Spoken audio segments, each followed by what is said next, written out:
को 3 माह कैद और 10,000 रुपया जुर्माना भरना पड़ा। ये खबरें जबरदस्ती से आपके कानों में धकेली जा रही है। फैजाबाद की सड़क पर एक बिल्ली ने मुँह सड़क बिचारी के 3 टुकड़े हो गए। सड़क के टुकड़े होने की वजह से कल सारा दिन ट्रैफिक बंद रही। बहावलपुर में बिल्ली 36 घंटे साइकिल चलाया, उसको 30 प्याली घी की मिली।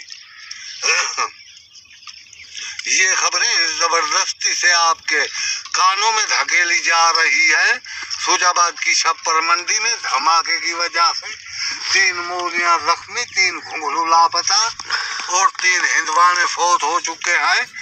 ढोरे में मच्छर और जहाज का आपस में एक्सीडेंट हुआ। मच्छर की पीढ़ी बच गई और जहाज का पुर्जा हो गया। पुलदावा शेर के कब्रिस्तान के मुर्दों का कहना है, हमें रोजाना एक फिल्म का शो दिखाया जाए वरना हम मरने से इनकार कर देंगे। अभी ताजा खबर आई है कि खोती ने 3 बच्चे पैदा किए, एक नई, एक कुटाना और एक मराठी।